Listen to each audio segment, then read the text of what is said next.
Qué bueno que es estar juntos nuevamente, como lo hacemos cada semana.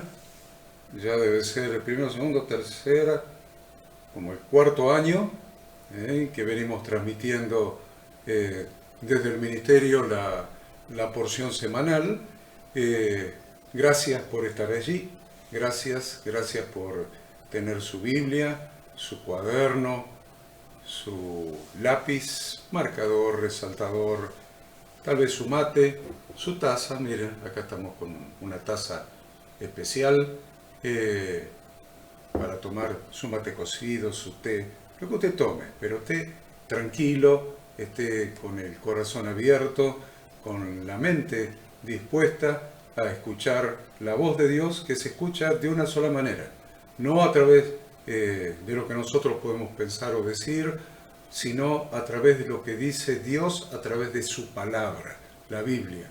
La Biblia es la única verdad, la Biblia, la palabra de Dios, el pensamiento de Dios transmitido a través de su santa palabra. Así que escuchemos la voz de Dios a través de su palabra. Buenos días y quédense ahí que vamos a tratar de desarrollar esta para allá que es tan amplia. Necesitaríamos tal vez 10, 12 horas para desarrollar la temática que contiene. Vamos a tratar de tomar los puntos más importantes, todos son importantes, pero digo los principales de alguna manera, los que después le van a permitir a ustedes desarrollar a lo largo del día el estudio, ampliarlo.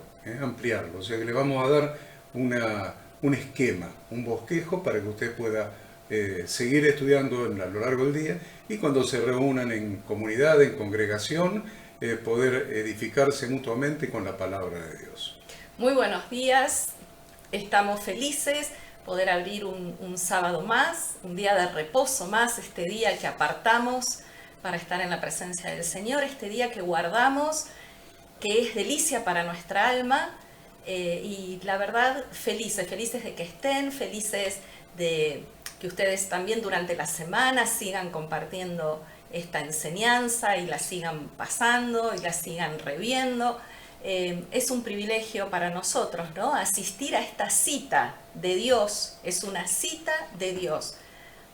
Así que bueno, una para allá, una porción sumamente interesante, llena de riquezas y de enseñanzas para nuestra vida. Tal vez algo así como el eje central, ¿no?, de toda la Torá. Bien. La porción de esta semana es la número 17, lleva por nombre Yitro, que significa Jetro. Usted va a ver en su Biblia, si tiene la Reina Valera del 60, que está traducido este nombre como Jetro. Hemos estado estudiando toda la semana Éxodo 18:1 al 20:23, Isaías 6:1 al 7:14 y Isaías 9 del 6 al 7. Y del Nuevo Testamento, Mateo capítulo 5, versículos 8 al 20. Los temas que abarca esta porción, estos 3 capítulos y algo completos, que vamos a estar estudiando hoy, es en primer lugar Jetro o Yitro, Jetro visitando a Moisés, el nombramiento de jueces en Israel para juzgar, hacer justicia.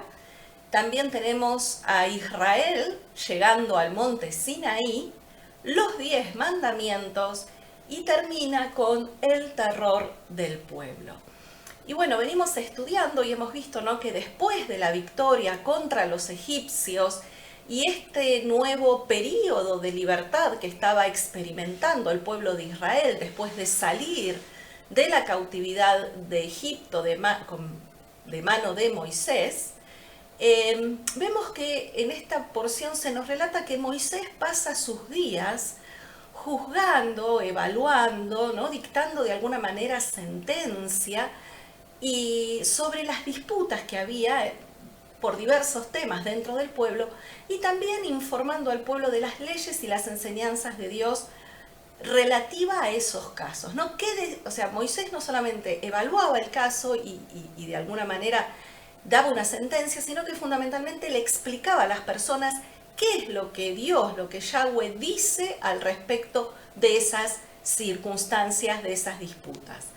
Luego vemos que Jetro, el suegro de Moisés, escucha hablar de los milagros y las maravillas que Dios hizo para los hijos de Israel al salvarlos de los egipcios. O sea, Jetro, al igual que todos los pueblos, ¿no?, y toda la gente de ese tiempo, se empezó a correr esa noticia, los terribles milagros que Yahweh había hecho al liberar al pueblo de Israel. Entonces Jetro decide ir a visitar a Moisés.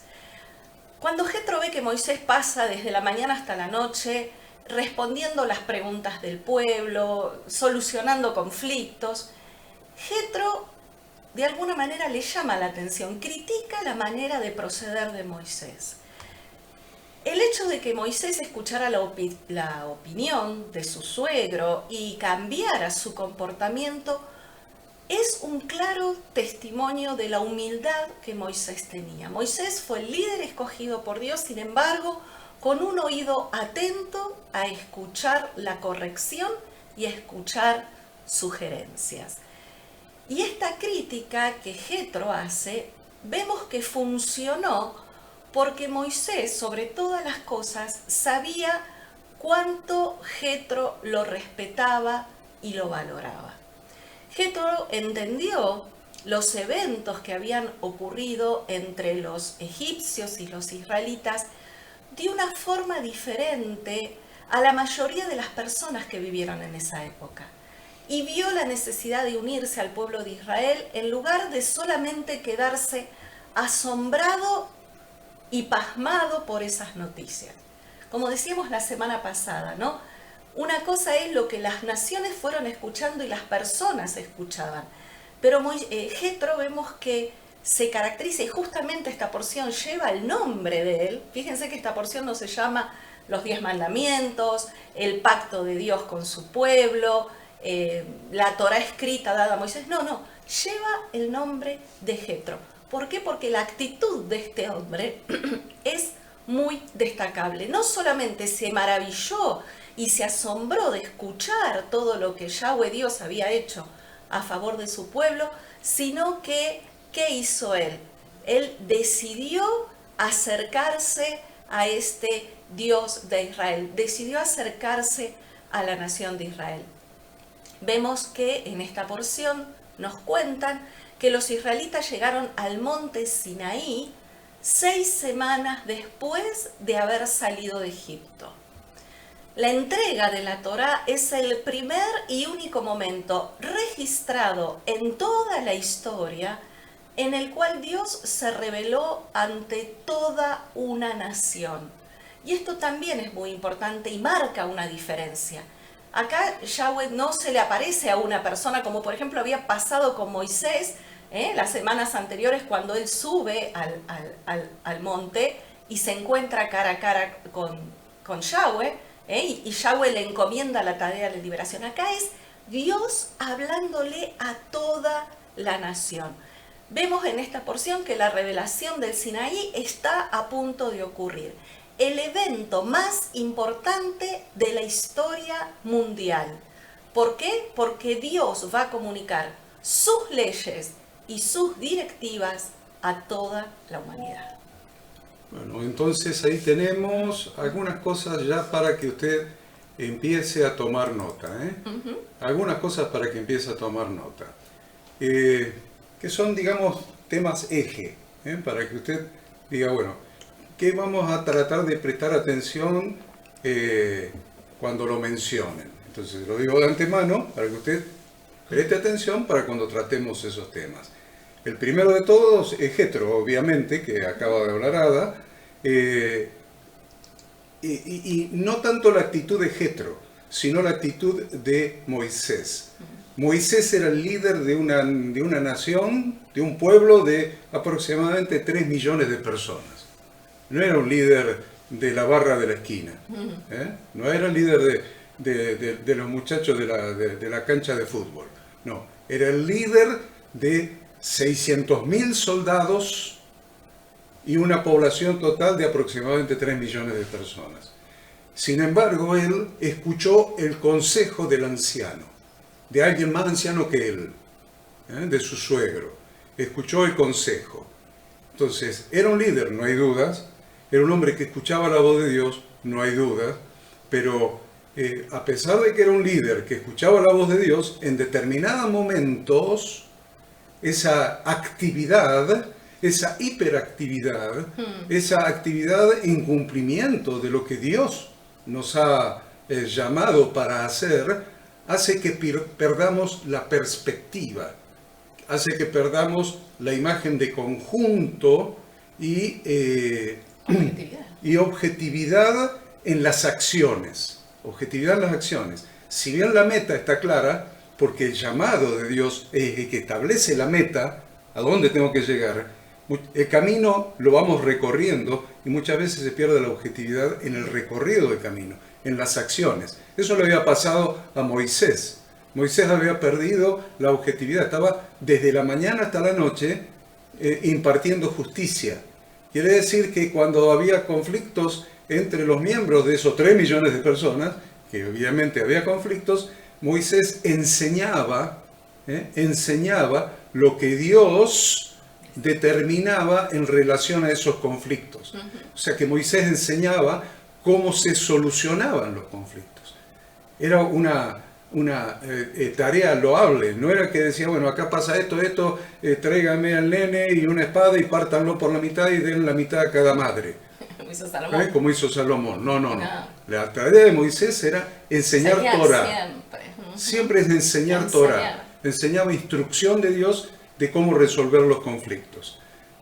No obstante, su tarea loable, su meta, su objetivo, su llamado de Dios, en el procedimiento estaba utilizando mal los recursos y estaba malogrando probablemente el camino para cumplir la meta más elevada para la que Dios lo había llamado. Entonces, ¿qué hizo Moisés? Escuchó la voz de quien le daba consejo. Escuchó la voz del anciano, más anciano que él, que le estaba aconsejando cómo hacer la labor que Dios le había encomendado. Primera cosa importante. Segunda cosa es el trabajo en conjunto, el trabajo de cuerpo, el trabajo en equipo, porque es exactamente lo que Jetro le aconseja. Le dice que lo consulte con Dios a ver si era así o no, pero sí va a ser siempre así, porque Dios es un Dios de cuerpo, de equipo. La iglesia es un cuerpo, es el cuerpo de Cristo, es un conjunto de miembros. El templo es un conjunto de piedras. Siempre la salvación, Jesús vino a salvar a la iglesia, no a individuos. Siempre se trata de conjunto. Entonces aparecen la delegación de funciones, no responsabilidad, funciones. Se delegan las funciones. Las funciones traen una responsabilidad implícita, pero lo que se delega son funciones. Entonces aparece la delegación de funciones. Después aparece el Sanedrín, los 70 sabios. No tiene su origen justamente en esta porción, en esto. Exacto. Que Jetro le aconseja a Moisés. Usted va a ver al Sanedrín luego con Jesús, juzgando a Jesús, ilegalmente, juzgándolo ilegalmente, porque lo juzgaron de noche. De noche. Y el Sanedrín no podía sesionar de noche. O sea que a Jesús el Sanedrín, que aparece en esta porción, lo juzgó de noche, ilegalmente, totalmente ilegalmente. Pero voy al eje que le quiero transmitir. Siempre el funcionamiento de la congregación, siempre el liderazgo de la congregación de Dios es plural. Siempre es plural. En toda la Biblia es plural. Esto es un eje que usted tiene que tomar. El otro eje que usted tiene que tomar es el consentimiento. El consentimiento. Cuando Dios dice, vosotros visteis lo que hice a los egipcios y cómo los tomé sobre alas de águila y los he traído a mí. Y dice, si dieres oído a mi voz y guardares mi pacto, ya lo vamos a ver a eso, pero le pide al pueblo el consentimiento. Siempre Dios pide el consentimiento. Siempre Dios pide la promesa de obediencia, el compromiso, entrar en pacto con Él. No un pacto que invento yo, como andan enseñando por ahí, que haga pacto con Dios y dele plata. No, el pacto siempre tiene su iniciativa en Dios. El ser humano no puede imponer obligaciones a Dios. Todo pacto impone derechos y obligaciones. Entonces, para entrar en el pacto de Dios se requiere nuestro consentimiento, que es lo que hemos hecho el día que recibimos a Cristo en nuestro corazón. ¿Se acuerdan cuando nos predicaron el Evangelio y recibimos a Cristo en nuestro corazón? Hicimos esa primera oración diciéndole: Señor, te abro mi corazón, te recibo, perdóname por mis pecados, etc. Anota mi nombre en el libro de la vida. Bueno, esa lo que se llama la oración del pecador. Ese día equivale a este consentimiento que vamos a ver en esta para allá. Dios dice: ustedes vieron este pacto de gracia que yo hice con ustedes, lo que yo hice a los egipcios, cómo tomé sobre alas de águila y los he traído a mí. Ahora, ¿ustedes quieren ser mi especial tesoro sobre todos los pueblos de la tierra? Entonces, para ser mi especial tesoro, tienen que ser un reino de sacerdotes y gente santa. Tienen que hacer un pacto, un compromiso de obedecer mis instrucciones, para ser apartados y para cumplir un rol sacerdotal. Santos, apartados, sacerdotes, un rol ministerial delante de Dios. Entonces, se requiere el consentimiento. Anote ahí el tema del consentimiento. Y en tercer o cuarto lugar, no sé cuántos dije hasta ahora, vamos a hablar de los 10 mandamientos. Y los 10 mandamientos, la gente dice que Jesús los abolió y los clavó en la cruz. Bueno, yo voy a decir una cosa: hasta la gente que escribe libretos de series sabe más que aquellos que se dicen ser ministros de Dios, teólogos o los que quieran, conocedores de la Escritura, y andan diciendo que Jesús abolió los mandamientos. Los que escriben la serie, tengo la frase grabada, me estaba acordando recién cuando preparaba el estudio, de que Jesús ahí en una sinagoga dice: yo soy la ley. Y cuando lo quisieron, ¿se acuerdan? En Nazaret, donde se había criado. Y lo sacan para apedrearlo. Para tirarlo por el precipicio. Aún el libretista de una serie escribió una frase que los que se creen saber las Escrituras ignoran. O la ignoran a propósito. Sí, claro. Porque no quieren obedecer a Dios. La frase esa me quedó resonando. Yo soy la ley, dijo Jesús. Y la verdad, Jesús es la ley. Jesús es la Torá. Es el Logos hecho carne. La Torá se hizo carne y habitó entre nosotros. Y vimos su gloria, gloria como del unigénito. La Torá, la instrucción de Dios, la ley, las leyes, los decretos, los mandamientos, las instrucciones, los decretos, la voz de Dios, los mandamientos de Dios, la ley de Dios se hizo carne y habitó entre nosotros. Jesús es la Torá, Jesús es la ley, Jesús es el Logos. Entonces, si nosotros decimos que Jesús abolió la Torá, abolió la ley, estamos diciendo que Jesús se abolió a sí mismo. ¿Cómo podemos creer en alguien que ya no existe, que está abolido? Entonces, anótese eso, porque esto le vamos a demostrar que la ley de Dios, la Torá de Dios, existe antes de los 10 mandamientos. Los 10 mandamientos es el pacto escrito para que lo podamos firmar. ¿Vieron cómo hacemos un contrato? ¿Estamos de acuerdo con las condiciones? Sí. Entonces, a ver, secretaria, venga secretaria, siéntese en la computadora. Ya nos pusimos de acuerdo en las condiciones. Ya hemos dado el consentimiento. Secretaria, escriba el pacto, escriba el contrato. Y la secretaria escribe el contrato y después lo firmamos. Eso son los mandamientos, escritos por Moisés. O escritos por el dedo de Dios en las 2 tablas de piedra. Bien, pero los mandamientos estaban de antes. Entonces le vamos a demostrar, y tenemos unas pantallas para que usted después pueda rebobinar y sacar fotos, con justamente eso, que los 10 mandamientos estaban antes de ser escritos, desde la creación, a lo largo de la historia de la humanidad, y que están después en el Nuevo Testamento. Exacto. Entonces vamos a poner en una columna los 10 mandamientos, 1, 2, 3, 4, 5, 6, 7, 8, 9, 10, en la segunda columna todos los versículos que hablan del Antiguo Testamento, donde están los 10 mandamientos, y cada uno de ellos, y en el Nuevo Testamento todos los versículos donde están los 10 mandamientos, que no están abolidos, porque están en el Nuevo Testamento también.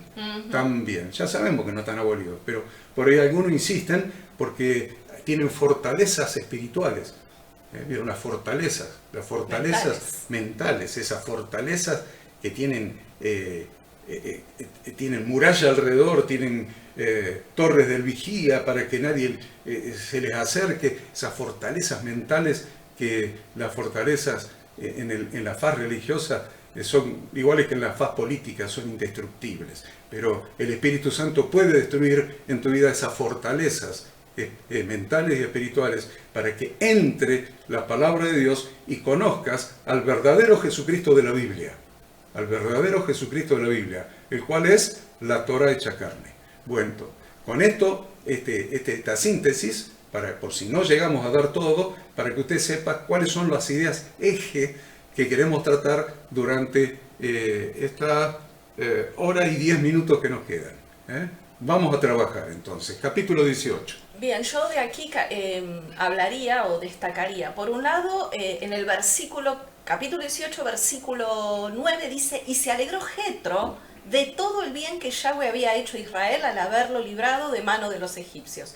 Entonces, de Jetro, como decíamos, como persona anciana, sabia, a la que Moisés escucha, podemos destacar también esta cualidad, ¿no? Porque dice Jetro se alegró. Y la verdad es que nosotros, como hijos de Dios, nuestro objetivo debe siempre ser el alegrarnos por las bendiciones que Dios derrama sobre otras personas. Esta es una cualidad, una característica que Dios anhela en cada uno de sus hijos. Y la verdad que cuando comprendemos que nos alegramos por la felicidad que sienten otros, nos convertimos de alguna manera en personas espirituales más elevadas, ¿no? Podemos decir que nos despegamos de nuestra carnalidad y de alguna forma somos más espirituales. Y la verdad es que este es un concepto difícil en nuestra cultura. ¿Por qué? Porque la cultura mide la felicidad de la persona en base a lo que adquiere, lo que tiene, en vez de valorar la riqueza de una persona por lo que da. Por eso siempre hablamos de la contracultura de la palabra de Dios. El mundo dice, cuanto más tenés, más valés, más importante sos. Y más feliz feliz vas a ser. Dios dice, no, tu felicidad no depende de lo que tengas, sino de cuánto das.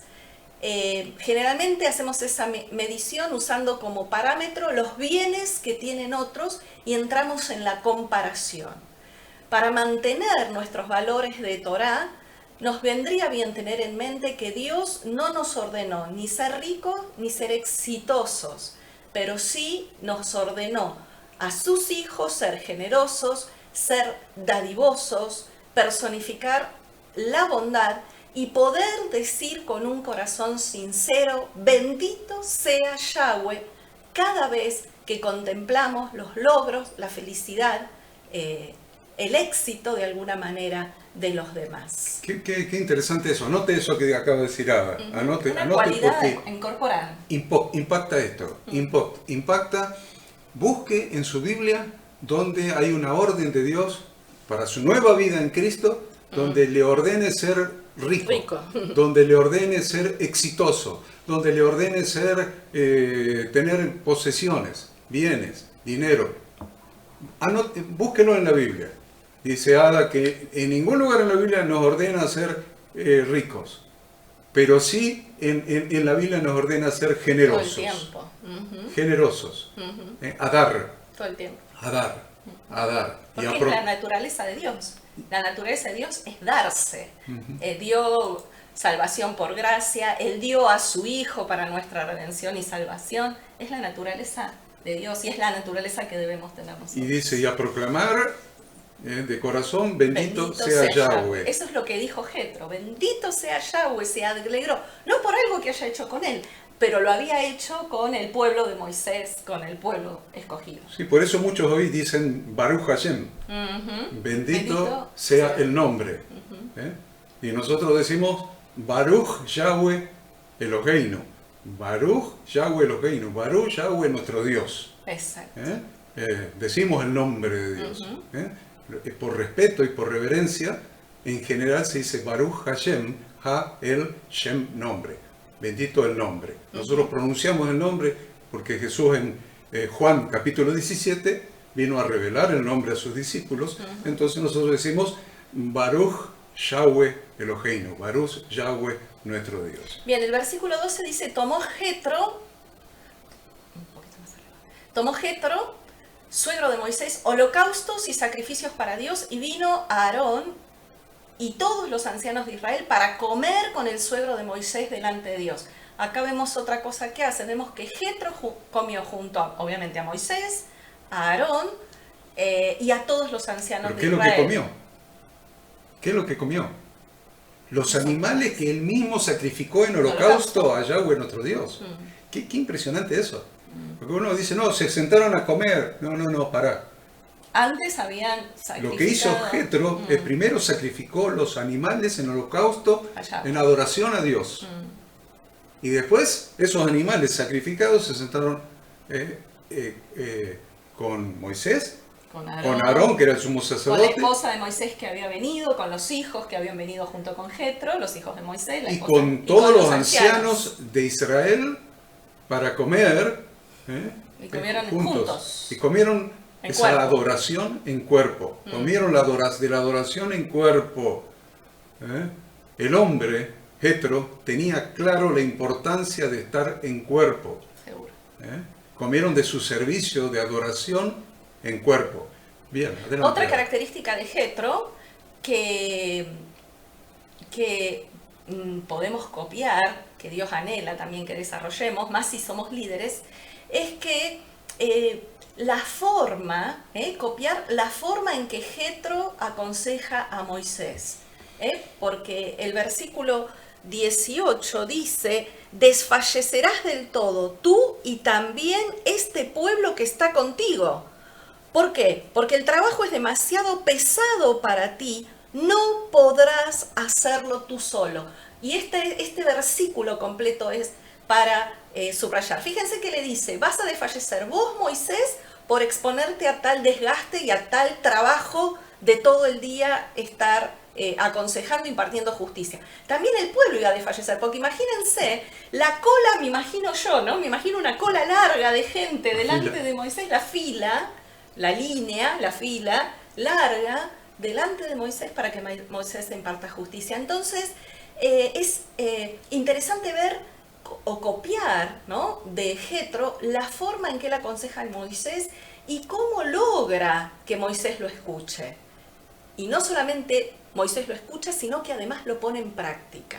Entonces, esto, sobre todo si estamos liderando a otras personas, somos líderes, sos pastor, responsable de algún área, lo que sea dentro del cuerpo de Cristo, Jetro nos da un ejemplo concreto de cómo aconsejar.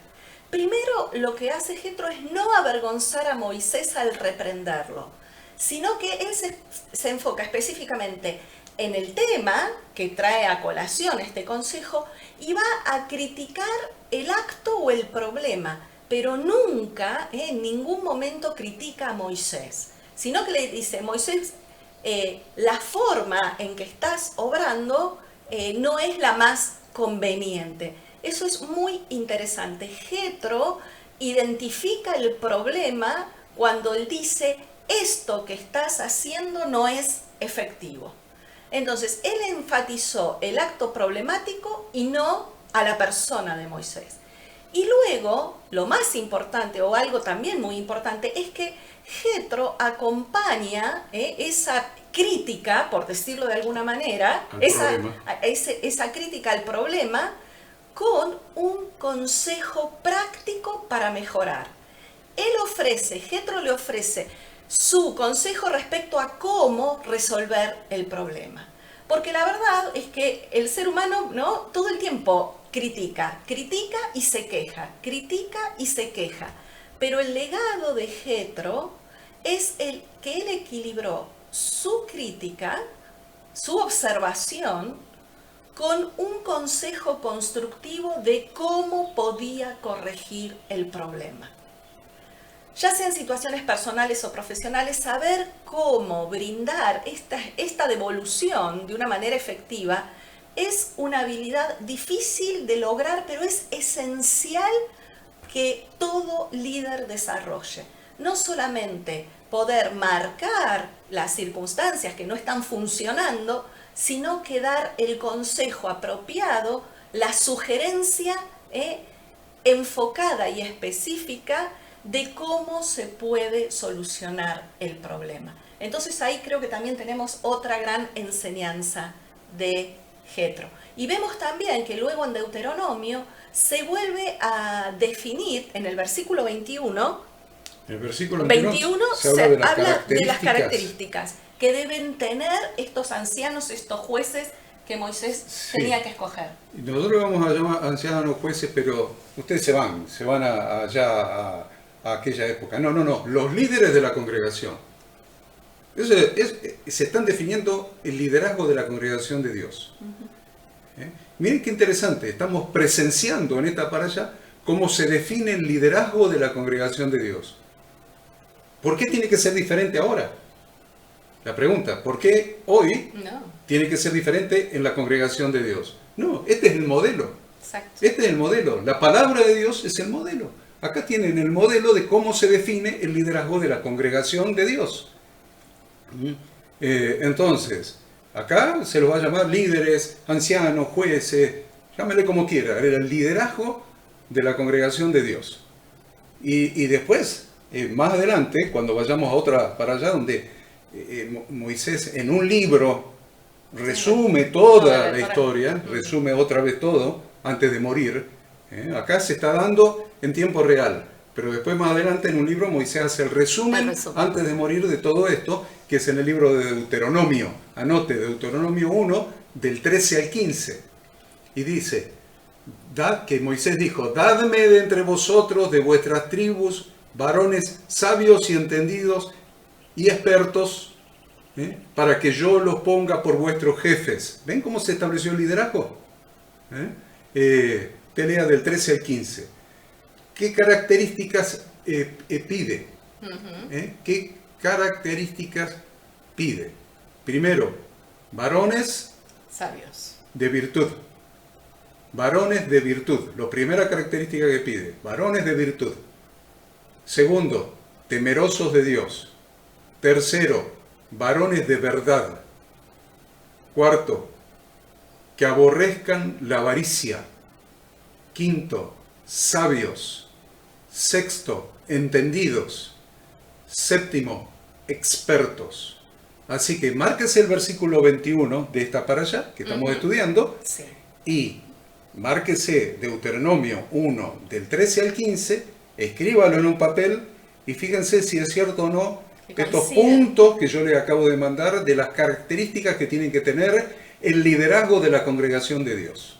Está acá el modelo, no hay duda. Acá está el modelo. Chicos, a ver, lo repito, acá está el modelo. Escríbanlo, para que usted pueda determinar cómo debe ser el liderazgo de la congregación de Dios hoy. Y cierra, podemos decir, para ir terminando el capítulo 18 y poder avanzar, el versículo 26 dice, juzgaban al pueblo en todo tiempo, el asunto difícil lo traían a Moisés, y ellos juzgaban todo asunto pequeño, y despidió Moisés a su suegro, y este se fue a su tierra. Pero es interesante, ¿no? Porque dice esto, en la facultad bíblica hay una materia que estudiamos que es paternidad espiritual. Es una hermosa materia, bueno, y esto lo explicamos bien en detalle, ¿no? Pero, sí, lo que explicamos en una materia de un mes y medio... Claro, no lo podríamos resumir ahora en 10 minutos. En 10 minutos. Pero si usted quiere, en la facultad bíblica existe una materia que se llama paternidad espiritual, que está en el posgrado para pastores, posgrado para pastores. Ya lo explicamos bien. Y ahí explicamos bien cómo debe funcionar estos aspectos bíblicamente, no por el oportunismo de algunos por ahí que lo quieren usar en beneficio propio, no, bíblicamente cómo debe funcionar. Vamos al capítulo 19. Bueno, el capítulo 19 básicamente relata, ¿no?, la llegada del pueblo de Israel al Sinaí. Podemos hacer, digamos, ponernos en contexto y hacer un breve repaso, una breve reseña de lo que aconteció hasta el momento, porque vimos que... Anote. Sí, de la salida de Egipto. Anote, porque lo que les va a dar Ada en este momento es oro. Es oro en polvo, en lingote, como usted quiera. Analizando los dos primeros versículos del capítulo 19, ella le va a marcar el cronograma en el calendario de Dios, no en el calendario que llevaban ellos en esa época, sino en el calendario de Éxodo capítulo 12, que es el calendario que Dios establece, y cómo en la renovación del pacto en Jesucristo, en el Nuevo Testamento, se cumple exactamente el mismo calendario. Yo les leo el versículo 1 y 2 y ya les explica. Y anote usted el cronograma de aquella época y después el cronograma de la renovación del pacto en Jesucristo. Porque vieron, es interesante cuando empieza el capítulo 19. Dice en el mes tercero, ¿cómo Dios se ocupa de que Moisés escriba esto con tanta precisión? En el mes tercero de la salida de los hijos de Israel de la tierra de Egipto, en el mismo día llegaron al desierto de Sinaí. Habían salido de Refidim y llegaron al desierto de Sinaí y acamparon en el desierto y acampó allí Israel delante del monte. Entonces, vamos a ver cuál es el cronograma de acontecimientos de lo vivido de la congregación de Dios ahí, para que después lo veamos en Jesucristo. Bien, habíamos dicho que en el primer día de Aviv comenzó la nueva manera de contar el tiempo.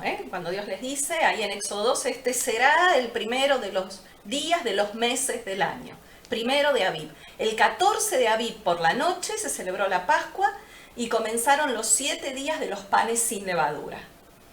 Luego el pueblo sale de Egipto y a los 3 días de salir de Egipto, este día 15, cruzan el Mar Rojo, probablemente el día de primicias.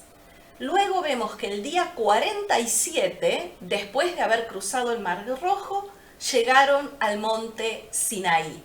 En el mes, como leíamos recién, en el mes tercero. Y en este día comienza el proceso de Pentecostés. O sea que podemos decir que acá en el capítulo 19 comienza estando a los 47 días frente al monte Sinaí, todo el pueblo reunido. Vamos a ver en Jesucristo. ¿Cómo se cumplió esto mismo en Jesús? Es impresionante, es impresionante. A ver, en primer lugar, la renovación del pacto, más conocida como Nuevo Pacto, Nuevo Testamento, que en realidad es la renovación de aquel pacto, se selló, ¿cuándo? En Pascua, igual que allá. Pesaj, Pascua, con el derramamiento de la sangre del Cordero de Dios que quita los pecados del mundo. Segundo lugar, luego Jesús fue sepultado cuando comenzaba la fiesta de los panes sin levadura, como símbolo de que estaba sacando el pecado del mundo. La levadura, el pecado, símbolo del pecado. Tercero, al tercer día, Jesús resucitó en las fiestas de los primeros frutos o fiestas de las primicias. Y aquí comenzó la cuenta del Homer, lo que llamamos la cuenta del Homer, que es la cuenta de los días para llegar, de los 50 días para llegar a Pentecostés. De esta manera, esta es la manera en que supieron, para que lo escribieran después en el Evangelio, que Jesús de Nazaret, resucitado, estuvo con ellos 40 días y ascendió a los cielos. Porque día por día iban contando la cuenta del Homer, los días que iban transcurriendo hasta llegar a Pentecostés en esa preparación espiritual. Cuarto, y ellos esperaron en el aposento alto 10 días más. Los 40, 10 días más. Hasta los 50, que se fue su tiempo de preparación especial, su tiempo de preparación especial. Y quinto, hasta recibir la promesa en el templo de Jerusalén, en el día 50, es decir, el día de Pentecostés, o Shavuot, Pentecostés, donde se selló el pacto, igual que en el Sinaí, con las mismas manifestaciones de fuego, la lengua de fuego, de ruido, el viento recio, el ruido como de un viento recio, etc. Las mismas manifestaciones que en el Sinaí, donde se selló el pacto en el Sinaí y se sella el pacto acá, porque viene el Espíritu Santo con un propósito. Daré mi Torá en su mente y la escribiré en su corazón. En lugar de 2 tablas de piedra, ahora es, daré mi Torá en su mente y la escribiré en su corazón. Lo mismo de la para allá, repetido en el primer siglo en Jesucristo. Bien, sigamos Del entonces. versículo 3 al 6 dice, Moisés subió a Dios, Yahweh lo llamó desde el monte, diciendo, así dirás a la casa de Jacob y anunciarás a los hijos de Israel, vosotros visteis lo que hice a los egipcios y cómo os tomé sobre alas de águila y os he traído a mí. Ahora pues, si diereis oído a mi voz y guardareis mi pacto, vosotros seréis mi especial tesoro sobre todos los pueblos, porque mía es toda la tierra, y vosotros me seréis un reino de sacerdotes y gente santa. Estas son las palabras que dirás a los hijos de Israel. Básicamente creo que vosotros me seréis un reino de sacerdotes y gente santa, habla de propósito. Ahí tenemos claro cuál es el propósito de Dios para su pueblo, el propósito que Dios tiene para cada uno de nosotros. Reino de sacerdotes y gente santa. Y como bien explicabas vos hace un rato, este pacto, en este pacto toma la iniciativa Yahweh Dios. Es Dios el que realiza este compromiso con el pueblo de Israel. Y este compromiso se lo llama Ketubá, la Ketubá de las bodas. Es el compromiso que sellan los novios, ese compromiso de casarse, y de alguna manera en este periodo ya están casados, aunque todavía no estén juntados físicamente, que es exactamente lo mismo que había pasado o que pasa después con María y José, cuando concibió María por obra del Espíritu Santo. Entonces, este pacto fue un pacto de pura gracia. ¿Por qué? Porque Dios humilló a los egipcios y atrajo hacia él a su pueblo. Dios mismo propone un pacto nupcial con Israel, asegurándoles que si se casan con él, ellos serían un reino de sacerdotes y gente santa, es decir, un reino de gente apartada para Dios, con un objetivo claro: mostrar a Dios al resto del mundo, ser portavoces de su palabra, ser portavoces de la gloria de Dios, mostrar un estilo de vida diferente al que cualquier otra persona sobre la tierra pueda estar viviendo. Siempre el pacto de Dios con el ser humano fue, es y será un pacto de gracia y de obediencia. Ha dicho que Dios siempre es el que da el primer paso, ¿no? Siempre. Dios da siempre el primer paso. Y eso es por gracia. Porque decía el pastor Martín Bacena, ¿cuál es el libre albedrío de alguien que está muerto? Claro. Y nosotros estábamos muertos en nuestros delitos y pecados. Exacto. Entonces, si Dios no hubiera hecho esto con los israelitas, con los hebreos que estaban de esclavos en Egipto, vosotros visteis lo que hice a los... Visteis, no hiciste nada. Estabas haciendo ladrillos de barro. Y visteis lo que yo hice a los egipcios, como os tomé sobre alas de águila y os he traído a mí. Gracia. La salvación siempre fue por gracia. La gracia no es del Nuevo Testamento. La salvación siempre fue por gracia. Pero es por gracia, gratuitamente, para obediencia. Si diereis oído a mi voz y escucharéis mi pacto y guardaréis mi pacto y guardaréis mis mandamientos, ustedes van a ser para mí un especial tesoro. ¿Qué es lo que es tu esposa para vos? Ese pacto de fidelidad mutua que hemos sellado un día, ese pacto de fidelidad, para que lo entiendan bien, ¿Por qué con Dios tiene que ser diferente? ¿Por qué con Dios tiene que ser diferente? ¿Por qué la religión nos muestra un panorama diferente al que Dios nos está mostrando, aún con su creación más gráfica, que es el matrimonio? Nosotros firmamos un pacto de fidelidad mutua, Si ella cumple ese pacto de fidelidad mutua, entonces va a ser mi especial tesoro, no importa todas las mujeres que haya sobre la faz de la tierra. Es lo que dice ahí, en el pacto. Y ella va a ser para mí mi sacerdotisa, la que le va a transmitir a mis hijos las enseñanzas que yo le doy a ella de la palabra de Dios. Ahí tiene la función sacerdotal. Un reino de sacerdotes y gente santa. Y ella sí que es santa para mí, porque está apartada de todo para mí. Y viceversa, tómenlo del otro lado también.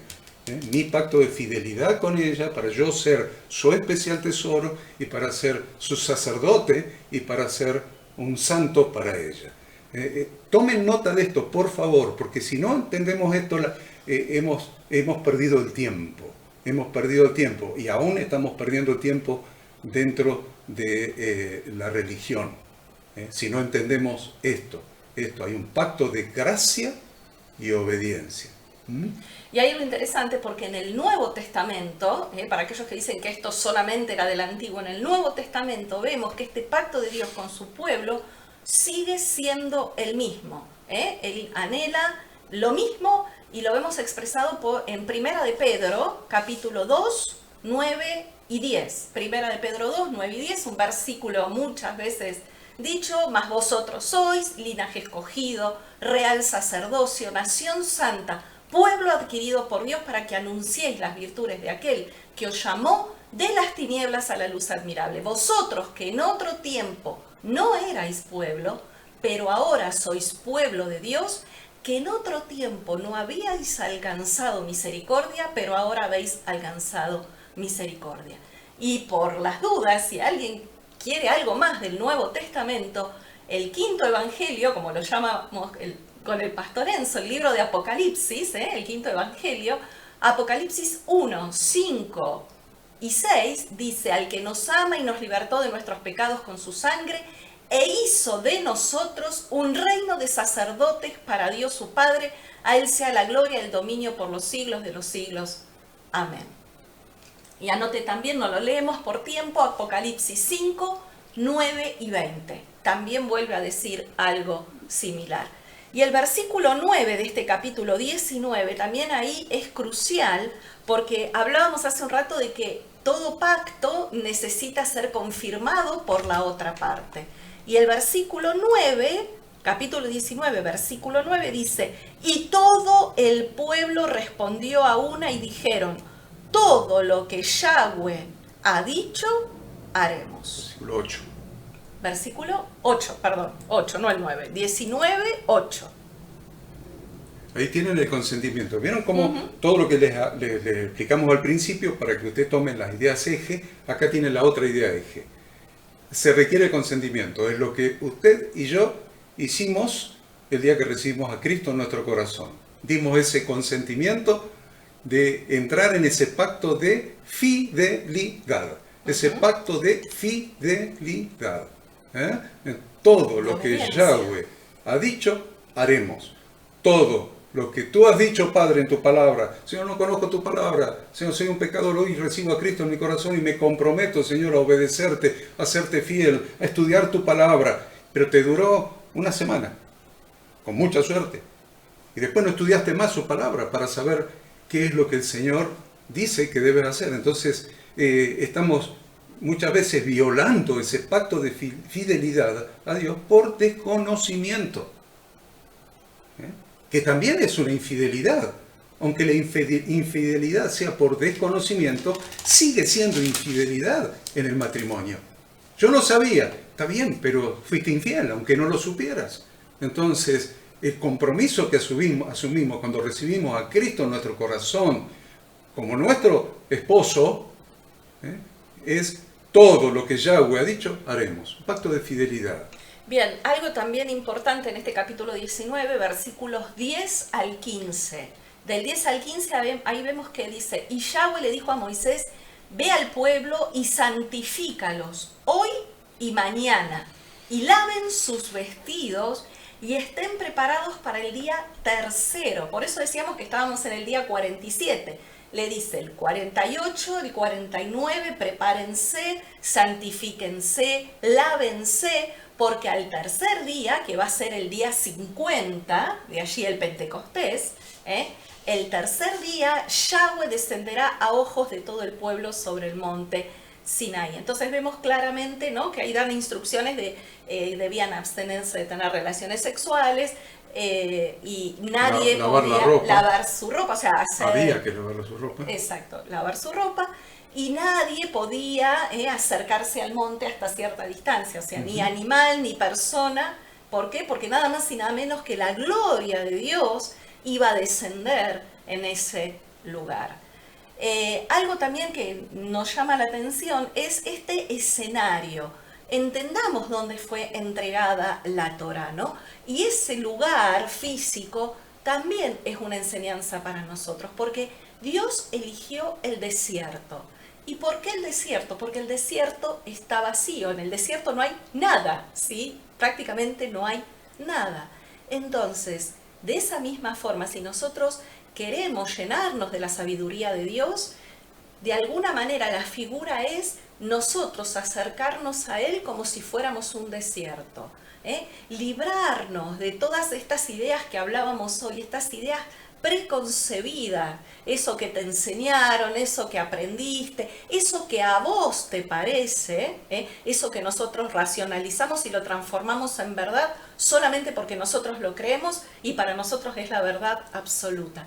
Dios de alguna manera usa esta figura, la figura del desierto, para despojarnos de todo lo que tenemos y quedarnos de alguna manera vacíos. ¿Vacíos para qué? Para ser llenados de la Torá y que la Torá, la palabra de Dios, nos moldee. Además, también interesante, fue entregada en el monte Sinaí. Y el monte Sinaí no era un monte o una montaña demasiado alta. No era el monte Everest. No era, exactamente, no era... Ni la Aconcagua en la cordillera de los Andes. Exactamente. Era relativamente una colina baja, para enseñarnos también, dejarnos como enseñanza que la Torá solo puede encontrar lugar o cabida en un corazón humilde. No era el más alto de los montes para que ese monte se enorgullezca. No, un monte relativamente bajo. Por eso también es que Moisés podía subir y bajar tantas veces, ¿no? ¿Cuántas veces Dios lo llamaba a Moisés y Moisés subía y bajaba del monte? Entonces estas dos son enseñanzas vitales, porque nuestra generación, nuestros días, el mundo en el que vivimos, estamos llenos de voces, voces de la tele, voces de la radio, voces de los medios, informándote o desinformándote, haciendo que creas lo que ellos quieren. Todo el tiempo esas voces tratan de los problemas económicos, los problemas políticos, son todas voces que tratan de concentrar, llamar nuestra atención. Sin embargo, cada uno de nosotros debemos entender que sin Dios no podemos lograr nada. Sin la ayuda de Dios, aunque las voces de este mundo digan solo vos podés, hacer lo que a vos te parezca, en tu interior está la fuerza para hacer lo que quieras, no, en realidad nosotros sabemos que nada podemos hacer sin la ayuda de Dios. No demos oído a las voces que nos distraigan y demos oído a la Torá. Recibimos la Torá en una colina baja, en el Sinaí, para recordarnos que es un requisito para poder recibir la palabra de Dios, tener un corazón humilde. Entonces, desierto, despojados de preconceptos y con un corazón humilde como figura de ese monte Sinaí no tan alto. Miren el 18. Miren el 18 y usted, que no vamos a llegar a hacer la comparación, pero usted lo puede escribir a lo largo del día. Total, es un día de reposo dedicado al Señor, así que usted puede buscar en la palabra de Dios, pero para buscar ¿qué cosa? La comparación de esto con el Hechos capítulo 2. Esto con Hechos capítulo 2, que fue cuando fueron llenos del Espíritu Santo. A ver, dice, todo el monte Sinaí, versículo 18 le estoy hablando. Capítulo 19, versículo 18. Todo el monte Sinaí humeaba, porque Yahweh había descendido sobre él en fuego. Ahí tiene la lengua de fuego del día de Pentecostés. Y el humo subía como el humo de un horno, y todo el monte se estremecía en gran manera, y el sonido de la bocina iba aumentando en extremo. Eso es como el sonido de un viento recio que hubo el día de Pentecostés de Hechos 12. No dice que hubo un viento que volaban las cosas por el aire. No, dijo que en la Biblia, léalo, no dice que hubo un viento. ¿Cuántos andan buscando el viento? El viento no dice la Biblia que hubo un viento, dice que hubo un sonido como de un viento recio. Acá la tienen, al sonido. El sonido de la bocina iba aumentando en extremo. Moisés hablaba y Dios le respondía con voz tronante. Con voz tronante la palabra de Dios, la palabra de Dios. El Pentecostés es para que descienda la palabra de Dios y en lugar de tablas, como dijimos, de piedra, ahora en nuestra mente y en nuestro corazón. Y la otra cosa, prestemos atención, porque cuando Moisés sube, generalmente nosotros decimos Dios le da los 10 mandamientos, pero en realidad lo que Dios le va a dar en ese momento es todo el pacto, desde el capítulo, o sea, resumido en el capítulo 20 al 23. Por eso la semana que viene vamos a continuar. Si bien nosotros hacemos un intervalo en el estudio, veámoslo en contexto. Es todo el capítulo 20 con los 10 mandamientos, más el resto de las leyes y de las instrucciones que abarcan Éxodo 20 al capítulo 23 inclusive. Muy bien. Este es el nuevo pacto. ¿Usted quiere saber cuál es el nuevo pacto? ¿Cuál es el nuevo pacto? Claro, era nuevo. No era tan nuevo porque la Torá de Dios ya había sido dada, como le vamos a demostrar con los 10 mandamientos. Pero bueno, acá está escrito.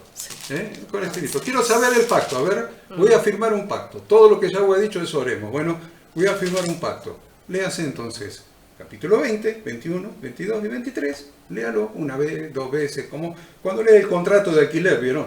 Lee su contrato de alquiler, lo lee 2 o 3 veces a ver si hay algo que lo compromete, que no quiere, que sí.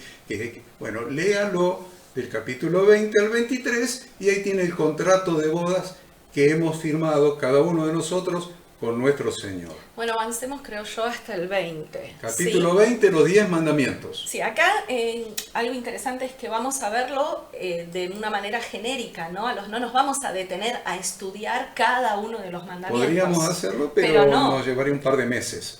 Claro, no tenemos el tiempo, ¿no? Pueden ustedes hacerlo el resto del día e ir desarrollándolo, estudiando cada una de estas instrucciones. Pero bueno, podemos decir a modo de resumen general que los 10 mandamientos son 10 leyes fundamentales que Yahweh Dios dio a la nación de Israel luego de que salieron de Egipto, acá al pie del monte Sinaí. Y la verdad que estos 10 mandamientos son a su vez un resumen de los 613 mandamientos que contiene toda la Torá. La Torá, estos 5 primeros libros de la Biblia, contiene en total 613, que se resumen en su mínima expresión a los 10 mandamientos. Ya sabemos también que los primeros 4 mandamientos hablan de nuestra relación con Dios, nuestra relación con Dios, y los 6 mandamientos restantes hablan de nuestra relación con los demás, de nuestra relación horizontal. Nuestra relación vertical con Dios, nuestra relación horizontal con los semejantes. Y algo también muy importante es entender que estas 10 leyes básicas Dios las dio para nuestro beneficio. No existe tal cosa como que los mandamientos son imposibles de cumplir, son una pesada carga, son un yugo imposible de llevar. No, a través de estos mandamientos, Yahweh Dios nos enseña cómo tener una mejor vida. La gente vive buscando vivir mejor. Si tan solo diéramos oído a las instrucciones de Dios, toda vida es mejor. Además, logrando que nuestra vida cumpla su propósito en la tierra, es decir, en el blanco. Dios quiere y nos da sus mandamientos, en realidad nos da toda su palabra para que nuestra vida dé en el blanco. Justamente alcancemos todo el máximo potencial que Dios pensó para el ser humano. También es interesante entender que estos 10 mandamientos son la ley que Dios dio para toda la humanidad. No era para los judíos. No solamente es para los judíos, es para toda la humanidad, que rige las relaciones, como dijimos, con el Creador y las relaciones con nuestro semejante. Y obviamente, como el ser humano no cumplió estas normas, el ser humano siempre, ¿no? En Edén había fallado, Adán y Eva fallaron, vamos a ver que acá también el ser humano falla, entonces Dios mismo proveyó un camino para ser parte del remanente que tendrá su nueva oportunidad para ordenar a la humanidad bajo sus instrucciones de vida. Esa nueva oportunidad va a ser también, ¿no?, el muy, muy palpable en ese reinado milenial de Yahshua, cuando Jesús vuelva, ungido como rey, y como todo gobierno se rige por leyes, nosotros lo sabemos, las leyes traen orden, traen armonía, guardan la convivencia. El reino de Dios a través de su Hijo, el Mesías, también se va a regir por leyes que son nada más y nada menos cuáles van a ser las leyes, esas leyes que van a regir el reinado milenial de Yahshua, nada más y nada menos que los 613 mandamientos de la Torá, resumida en los 10 mandamientos. Y esto lo podemos leer. Claro, anótese ahí para leerlo, en Isaías capítulo 2, Isaías capítulo 2, del 2 al 4, Miqueas capítulo 4, del 1 al 4. Después usted puede encontrar en Apocalipsis capítulo 22, 1 Corintios 6, Apocalipsis 7, Salmo 119, 9, Juan 15, 3. Hay infinidad de escrituras bíblicas que le van a demostrar esto. La ley que va a regir. Ahora, una ceremonia. Dice, no, pero esto no queremos ceremonia, porque ahora estamos en el nuevo pacto, no hay más ceremonia. Bueno, entonces están los ceremonistas y los anticeremonias. Entonces, no queremos ceremonias, pero que todos son ceremonias. Hasta cuando nos casamos hicimos una ceremonia. Todas las cosas importantes se hacen con ceremonia.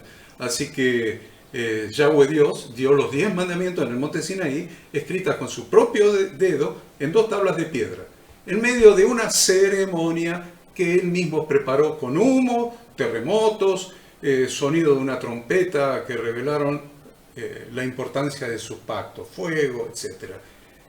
Y después de esa ceremonia, Moisés registró sus palabras en Éxodo capítulo 20, en Deuteronomio capítulo 5. Ambos pasajes difieren ligeramente solamente en cuanto al énfasis dado. Están los 10 mandamientos, le estoy diciendo. En los 2 lugares. Éxodo 20, los 10 mandamientos. Deuteronomio 5, que es cuando Moisés antes de morir hace el resumen, o sea que él no se va a contradecir a sí mismo porque escribió ambos libros, solamente que en Deuteronomio está haciendo un resumen. Entonces, tanto el de Éxodo, los 10 mandamientos de Éxodo, como los 10 mandamientos de Deuteronomio, difieren ligeramente solo en cuanto al énfasis. Pero dado. Contienen exactamente los 10 mandamientos. Entonces, usted puede leer los 10 mandamientos de Éxodo, puede leer los 10 mandamientos de Deuteronomio, que están en el capítulo 5 de Deuteronomio, del 6 al 21, y lo único que le vamos a hacer nosotros es tomar los 2 pasajes y le hacemos una versión resumida. ¿Les parece bien? ¿Les parece bien? Una versión resumida. Tomamos Éxodo, tomamos Deuteronomio y hacemos una versión resumida para que usted las pueda memorizar. Una versión resumida, ¿para qué? Para que usted la pueda memorizar. Los 10 mandamientos que le va a leer Ada, o le va a decir Ada, ahora a continuación. Bien. ¿Qué ibas a decir? No, que él siempre, el pastor Enzo dice, ¿cuántas veces me he cruzado con algunos pastores o algunos líderes y le digo, ¿cuáles son los 10 mandamientos? Y el pastor Enzo dice, y no me lo saben decir. Entonces, qué tremendo, ¿no? Porque si decimos que este decálogo es como podríamos decir, la base de la constitución de la nación de Israel, debemos saberlos. Y decimos que este es nuestro pacto con Jesucristo. Claro. No, porque yo soy un sacerdote del nuevo pacto, decía un pastor por allá. Al pastor Enzo le decía. Bueno, está bien, sos un pastor del nuevo, un ministro del nuevo pacto, perfecto. Decime cuáles son los 10 mandamientos de tu pacto con Jesucristo, porque este es el pacto de boda con Jesucristo. ¿Cuáles son los 10 artículos del pacto de bodas, del pacto de fidelidad con el esposo? A ver, Ada, ¿cuáles son? Primero, no tendrás dioses ajenos delante de mí.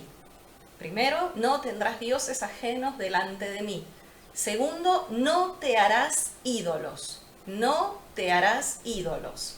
Tercero, no tomarás el nombre de Yahweh, tu Dios, en vano. No tomar el nombre de Dios en vano. Cuarto, acuérdate del día de reposo para santificarlo. 5. Honra a tu padre y a tu madre. Sexto, no matarás. Séptimo, no cometerás adulterio. Octavo, no hurtarás. Noveno, no hablarás contra tu prójimo falso testimonio. Y décimo, no codiciarás. Algo que también nosotros hicimos hincapié es, en nuestro estudio, es demostrar o comprobar que los 10 mandamientos existían desde siempre. Los 10 mandamientos de Dios para la humanidad existían, podemos decir, por eso podemos decir que la Torá es eterna. Estas instrucciones son eternas, aún antes de la creación de Adán y Eva. Por lo que podemos afirmar que siempre estuvieron vigentes, inclusive desde el momento mismo de la creación, desde la actividad en el jardín del Edén. Entonces, si bien es cierto que Dios lo va a entregar de manera escrita, porque estas tablas las escribe Dios con su propio dedo y las entrega por primera vez escritas en el monte Sinaí, 2 meses casi después de haber salido de Egipto, realmente vemos que existen desde la eternidad. ¿Por qué? Porque si vemos, los 10 mandamientos para la humanidad existían antes de la creación, dijimos. Génesis 26, del 4 al 5 dice: multiplicaré tu descendencia como las estrellas del cielo y daré a tu descendencia todas estas tierras, y todas las naciones de la tierra serán benditas en tu simiente, por cuanto oyó a Abraham mi voz. Ahí Dios está hablando de Abraham. Y guardó mi precepto, mis mandamientos, mis estatutos y mis leyes. Es decir, que aún antes de la entrega escrita de la Torá, ya Abraham, Dios dice de Abraham que escuchó su voz y guardó sus preceptos, mandamientos, estatutos y leyes. Ya estaba la Torá. Ya estaba la Torá, exactamente. Hay un montón de versículos más, pero bueno. Podemos ir gradualmente diciendo, bueno, cuántos siglos antes de Moisés Jacob cumplió el primero y el segundo mandamiento. Claro. Como Job sabía que no debía tomar el nombre de Dios en vano, no había los 10 mandamientos todavía, no estaba la ley de Éxodo 20, 21, 22 y 23, no se olvide. Jacob cumplió el segundo y el tercer mandamiento, que era no hacerse ídolos. Sí, Jacob cumplió. En Génesis 35. Y así. Entonces, yo lo que voy a hacer ahora, antes de nosotros seguir hablándoles de esto, para que usted lo tenga, le voy a poner en pantalla, porque entonces después, cuando esto esté ya editado y subido, con mayor fidelidad, como lo estamos grabando, después lo subimos con esta calidad en HD, entonces usted puede rebobinar y copiar lo que le vamos a poner ahora y después seguimos hablando hasta que se nos acabe el tiempo. ¿Te parece, Ada, que hagamos así? Entonces, vamos a ver. Ahí tiene la pantalla. Ahí tiene la pantalla. Porque esto varias personas nos lo habían pedido, ¿no? Cuando nosotros el año pasado también mencionamos brevemente cómo los 10 mandamientos los encontramos en Éxodo 20, en Deuteronomio 5, pero también los encontramos en el Nuevo Testamento. Entonces, si usted quiere después sacarle una foto, frenar y tomar nota, aquí está claramente establecido cuál es el mandamiento, dónde está mencionado en el Antiguo Testamento y dónde ese mandamiento está mencionado en el Nuevo Testamento. Entonces ahí tiene del 1 al 5. Ahí le hemos puesto sexto, séptimo, octavo, noveno y décimo, donde está en el Antiguo Testamento, en Éxodo y en Deuteronomio. Ahora, a continuación, hasta que se nos acabe el tiempo, probablemente vamos a decirle dónde, quiénes cumplieron, como decía Ada, cumplió Jacob, y dónde está eso, cuál cumplió Job, cuáles fueron cumplidos antes que no matarás, por ejemplo, Caín y Abel. ¿Cómo sabía Caín que lo que había hecho era un pecado si no había Torá? Exacto. Entonces vamos a ir viendo eso hasta que se termine el tiempo. solamente que ahora le estamos poniendo a usted toda la referencia del Nuevo Testamento. Y ahí vamos a poner a ver los 10 juntos, los 10 juntos. Está la letra muy chiquita, a lo mejor cuando esté publicado en las redes en HD, que lo vamos a editar ahora inmediatamente, como para por ahí a la 1:30 del mediodía ya va a estar en las redes en HD. Ahí lo tiene, los 10 mandamientos, pero usted lo puede ver del 1 al 5 y del 5 al 10 en las pantallas anteriores. Entonces ahora vamos a seguir según les hemos prometido. Vamos a seguir con diciendo cómo se fueron cumpliendo antes de ser dados en manera escrita. De ser dados en el pacto de Ketubá, en el pacto de bodas de Dios con su congregación. Porque muchos siglos antes de eso decíamos que Moisés,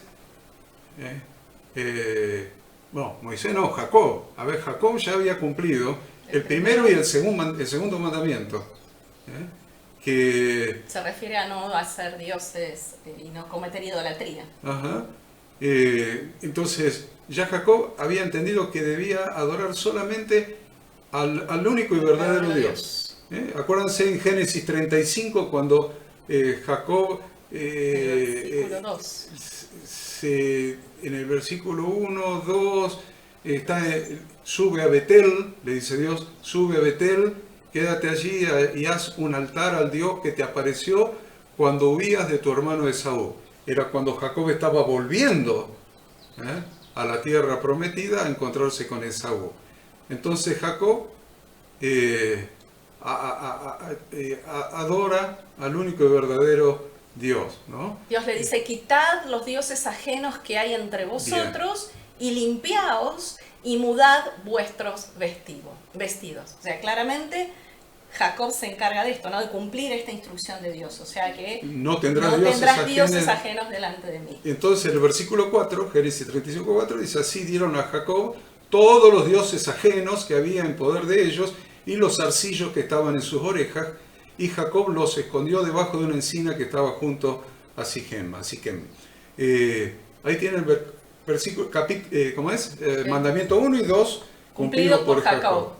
Luego tenemos en Job, en una época muy remota, porque se habla de que Job era muy lejano, sabía Job que tomar el nombre de Dios en vano era un pecado.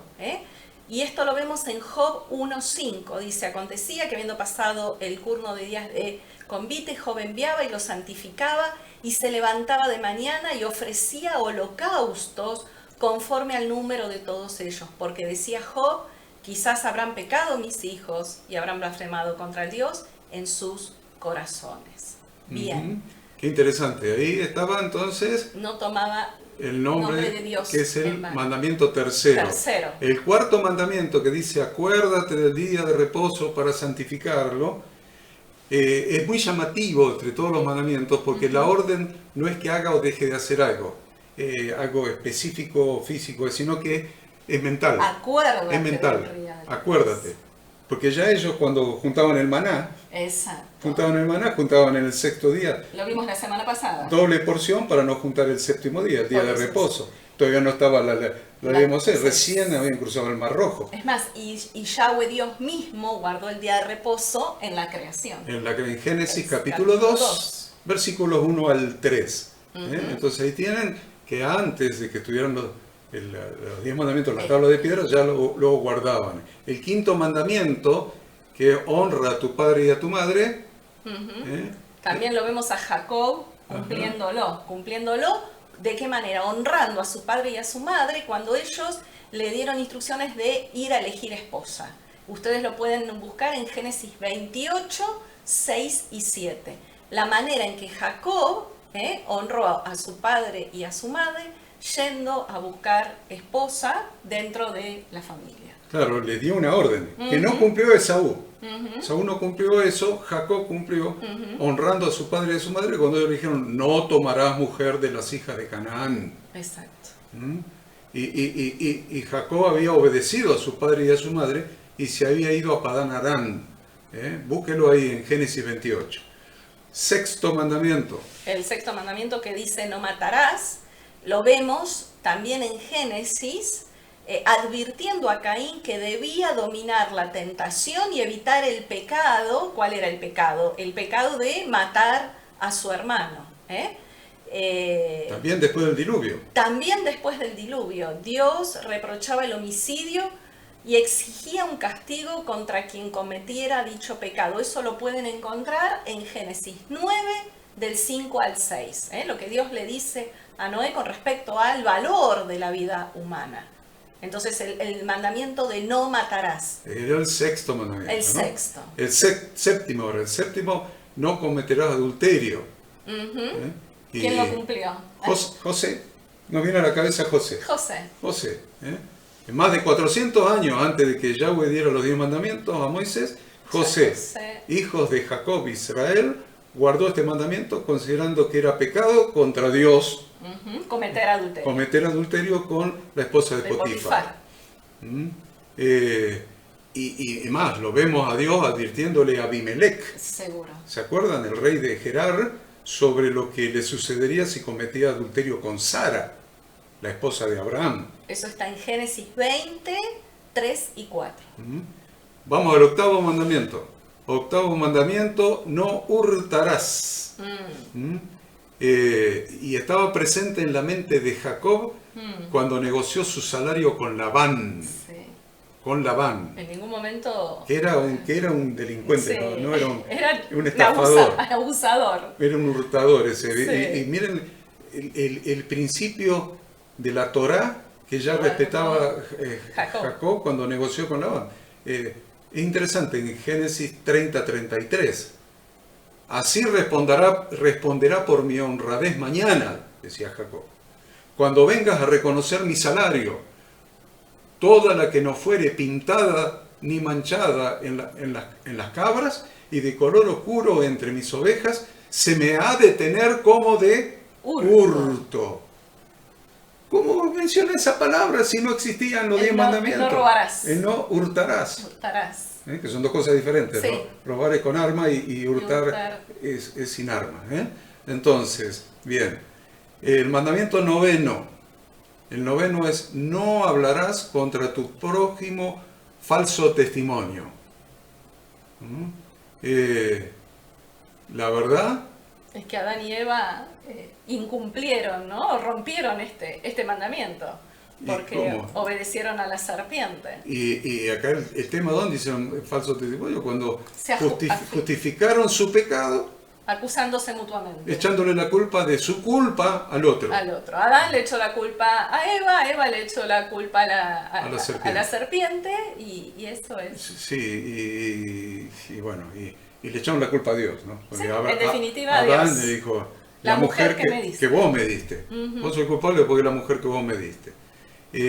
Job también se refirió a la mentira y al engaño. Job 31, 5 y 6 dice: si anduve con mentira y si mi pie se apresuró a engaño, péseme Dios en balanza de justicia y conocerá mi integridad. Como sabía Job, si todavía no estaban los 10 mandamientos, ¿no?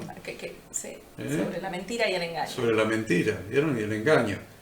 El décimo, el último: no codiciarás. Job, lo vamos a usar a Job otra vez, a ver, Ada, usémoslo a Job. Job 31, del 9 al 11, dice: si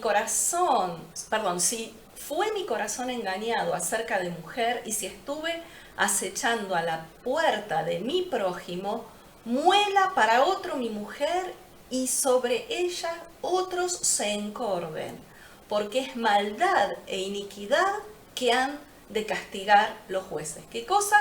La codicia. Job estaba diciendo: yo nunca codicié nada la mujer de mi prójimo. No codicié la mujer de mi prójimo. Exacto. Es interesante. Tiene que ver con la codicia y tiene que ver con el adulterio. Entonces, bueno, a ver, ¿qué podemos decir de esto o avancemos? Sí, avancemos. Bien. Vos me dirás... Acá. Esto es muy importante. Que los 10 mandamientos nos enseñan a amar, porque hay algo que hemos visto muchas veces que sucede, que en algunas congregaciones, algunos hermanos se ajustan tanto a la letra de la ley que se olvidan del condimento esencial y fundamental que es el amor. Y la Torá, esta conexión entre los 10 mandamientos y el amor, es claramente vista por ejemplo, por Pablo, cuando en Romanos 13 dice: no debáis a nadie nada, sino el amaros los unos a los otros, porque el que ama al prójimo, subrayen esto, ha cumplido la Torá. Es tan importante esto, no nos olvidemos. Pero lo he visto torcer, es uno de los textos que yo he visto en la religión, que lo tuercen con más asiduidad. Dice: ¿ves que no hay que cumplir la ley? Hay que nada más que amar, nada más que amar. Amás y listo, y ya cumplís la ley. Me estaba acordando de una canción que ganó un festival en Viña del Mar, de un autor argentino muy importante. Y cantó, hace unos años ganó en Viña del Mar. Y que dice: bailando con mi sombra se llama. Tremendo. Entonces, ¿cómo he podido matar lo que me hacía soñar o vibrar? No sé cómo dice bien la letra, pero mató a lo que más amaba. Bailando con mi sombra, bailando con la mujer, estaba en la cárcel, bailando con la mujer que había matado, pero era lo que más amaba en la vida, y se la pasaba en la celda bailando con la sombra de la mujer. Muy interesante esa canción, porque la verdad que esa canción tira por tierra la teología de muchos que dicen conocer las Escrituras y que la Torá está abolida y que ahora solamente es el amor, el amor, el amor. Porque el que ama a su prójimo ha cumplido la ley. El que ama a su prójimo ha cumplido la ley. Entonces la ley está abolida y que solamente amar. Miren cómo la amó de bailando con mi sombra. Mató a quien amaba. No se trata de sentimiento. No se trata de sentimiento. La actitud produce sentimiento. El ser fiel, expresión del amor. El ser fiel a ella produce una expresión de mi sentimiento de amor hacia ella. Y si yo soy fiel a ella y la tengo presente permanentemente, el sentimiento de mi corazón va a incrementarse, va a ir creciendo. Cada vez la voy a amar más porque ella va a ser la única y voy a cumplir mi contrato de boda, mi pacto de fidelidad con ella, y cada vez la voy a amar más y más, y ella va a ser la única. Entonces la actitud expresa, la actitud es primero, siempre. Y lo dice claro 1 Juan 5:3. El apóstol Juan dice: pues este es el amor a Dios, que guardemos sus mandamientos, y sus mandamientos no son gravosos. La máxima expresión, bueno, Jesús mismo va a decir, ¿no? Si me amás, guardad mis mandamientos. Entonces la máxima expresión del amor de Dios a Dios es nuestro deseo de obedecerlo, de guardar sus instrucciones. Algo que también Jesús hizo fue que el mismo Jesús dijo que guardar los mandamientos son un requisito esencial para obtener la vida eterna. Lo dice Jesús en Mateo 19, del 16 al 19. Anótelo, Mateo 19, del 16 al 19.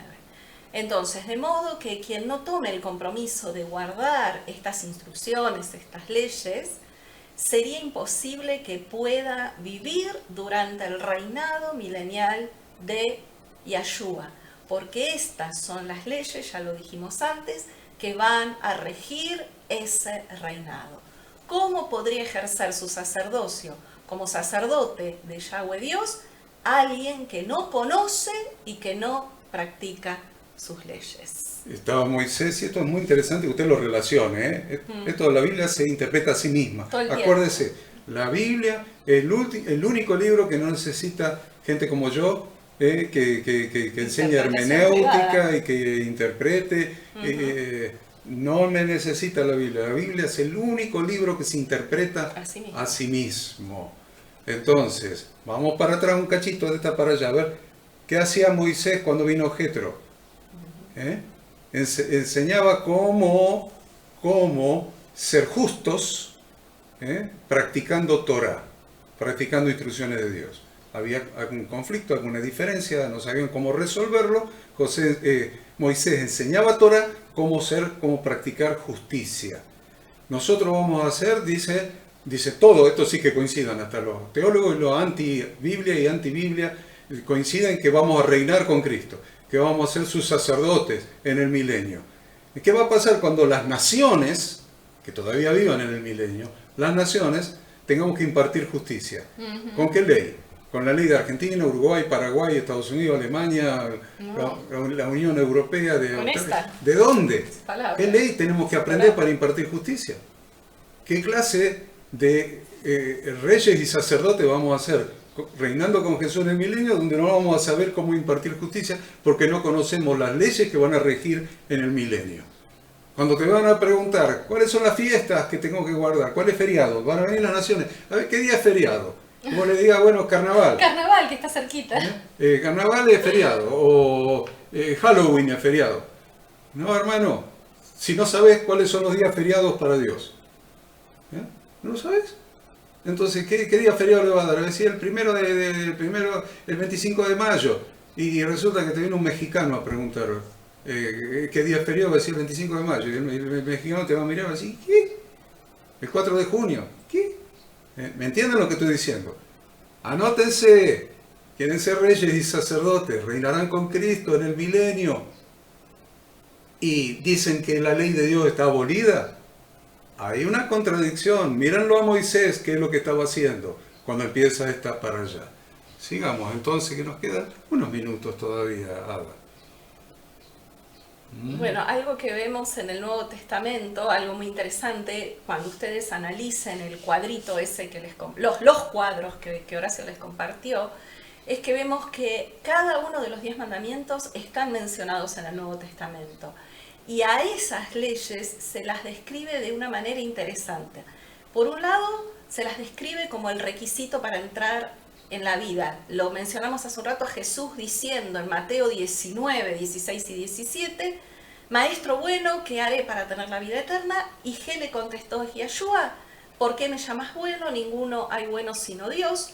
Mas si quieres entrar en la vida eterna, guarda los mandamientos. Eso lo dice el Nuevo Testamento y es Jesús diciéndolo. También dice Jesús mismo que aquel que guarde su palabra, sus mandamientos, será llamado grande en el reino de los cielos. Esto lo encontramos en Mateo 5, 19. ¿Se acuerdan que parte de esto de Mateo 5 estaba hoy como porción del Nuevo Testamento, donde leemos todas las bienaventuranzas? Dice, de manera que cualquiera que quebrante uno de estos mandamientos muy pequeño y así lo enseña a los hombres, muy pequeño será llamado en el reino de los cielos, mas cualquiera que los haga y los enseñe, este será llamado grande en el reino de los cielos. También el Nuevo Testamento se refiere a los mandamientos como santo, justo y bueno. ¿Dónde encontramos eso? En Romanos 7, 12. De manera que la ley a la verdad es santa y el mandamiento santo, justo y bueno. ¿Qué más? Venís muy bien, Ada. ¿Qué más? Bueno, también se llama a los mandamientos o se los reconoce como una ley espiritual. ¿Dónde está eso? En Romanos 7, 14. Porque sabemos que la Torá es espiritual, mas yo soy carnal, vendido al pecado, lo dice el apóstol Pablo. También se lo llama a los mandamientos como la ley real, la verdadera ley, la verdadera ley. Santiago 2, del 8 al 9, dice, amarás a tu prójimo como a ti mismo, bien hacéis, pero si hacéis acepción de persona, cometéis pecado y quedáis convictos por la ley como transgresores. Dice, si en verdad cumplís la ley real. La ley real es esa, amar al prójimo y hacerle el bien. También se conoce o se llama a los mandamientos como la ley de la libertad. Lo dice el apóstol Santiago 11 y 12, capítulo 2, Santiago 2, 11 y 12 dice, él que dijo, no cometerás adulterio, también ha dicho, no matarás. Ahora bien, si no cometéis adulterio, pero matás, ya te has hecho transgresor de la ley. Así hablad y así haced, como los que habéis de ser juzgados, por la ley de la libertad. Es tremendo este texto, ¿no? Porque siempre se habla de instrucciones de Dios como pesada carga, como ley, como algo imposible de cumplir, y acá el apóstol Santiago lo habla, se refiere a ella como la ley de la libertad. Es decir, son dadas para que andemos en libertad. También se refiere, como lo dijimos hace un rato, la manera en que demostramos nuestro amor a Dios. 1 Juan 5:3, este es el amor a Dios, que guardemos sus mandamientos, y sus mandamientos no son gravosos. ¿Bien? Bueno. Bien. Entonces, para terminar, Jesús dijo, venid a mí todos los que estáis cargados, trabajados, y yo os haré descansar. Pero después dice, ¿cómo? Porque después se saltea en la otra parte. ¿Cómo te haré descansar? Llevad mi yugo sobre vosotros y aprended de mí, que soy manso y humilde de corazón, y hallaréis descanso para vuestras almas. ¿Cuál es el yugo de Jesús? ¿Qué estuvo haciendo durante los 4 y medio, 3 y medio? No hay coincidencia con el tiempo de su ministerio. ¿Qué estuvo haciendo? ¿Estuvo gritando arrepentido porque el reino de los cielos se ha acercado? No, estuvo enseñando, por eso tenía discípulos, tenía alumnos, aprendices. Hasta los que escriben las series saben eso. Nosotros que somos religiosos decimos, no, estuvo predicando el Evangelio. Hermanos, estuvo enseñando la Torá de su padre. Estuvo enseñando la Torá de su padre en la correcta interpretación. Por lo tanto, ¿cuál es el yugo de un maestro sobre un discípulo, sobre un alumno? El yugo, lo que une a un alumno, a un maestro, es sus enseñanzas. Entonces, llevad mi yugo sobre vosotros y aprended de mí, que soy manso y humilde de corazón, y hallaréis descanso. Por eso la ley de Dios es libertad, la ley de la libertad, es la ley del descanso, del reposo. Es lo que enseñaba Jesús, la Torá de su Padre. Es muy importante que entendamos esto. Y finalmente, los dejo con el último versículo. Apocalipsis 14:12. Cuando vean Apocalipsis, piensan en escatología, piensan en qué es lo que va a suceder. Y Apocalipsis 14:12 dice, aquí está la paciencia de los santos, los que guardan los mandamientos de Dios y la fe de Jesús. Los dos requisitos. Los dos requisitos. Fundamental. Los santos, quienes entrarán en el reino de Dios, son aquellos que guardan los mandamientos de Dios y la fe de Jesús. Dios los bendiga, Dios los guarde, que tengan un hermoso día de reposo estudiando. Sigan estudiando, es tan amplio lo que hay para aprender hoy, y no deje de congregarse y practicar la mutua edificación para el crecimiento del templo, del cuerpo de Cristo. Bendiciones. Gracias por acompañarnos. Shabbat Shalom.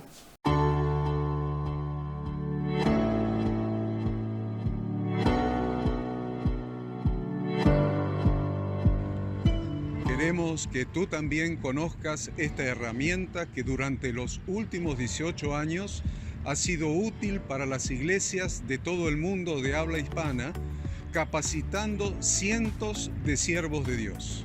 Las formas de aprender están cambiando, y Ministerio Bíblico Internacional, a través de su Facultad Bíblica, brinda programas de formación ministerial bíblica, teológica y práctica para la multiplicación y edificación de la iglesia 100% online. Respondiendo a las necesidades de hoy, para aquellos que no cuentan con la posibilidad de asistir a clases presenciales, donde quiera que estés, en todo lugar, recibirás el material de estudio y verás las clases en vivo y on demand, accediendo a través de tu celular, PC, tablet o Smart TV.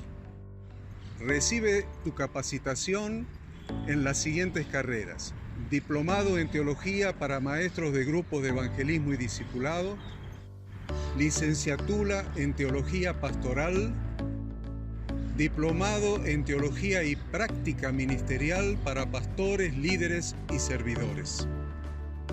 Súmate a los pastores que han organizado un grupo de estudio tutorial a distancia en la congregación con estudiantes locales y de las otras iglesias de la zona. Esta es tu oportunidad como seguidor de Cristo para comenzar tus estudios y completar tus exámenes desde la comodidad de tu hogar y en los horarios que tengas disponibles. Súmate al liderazgo de este tiempo y adquiere las habilidades, herramientas y valores necesarios para impactar el mundo con la palabra de Dios y transformar la vida de aquellos que creen al Evangelio. Para más información, ingresá a facultadbiblica.com.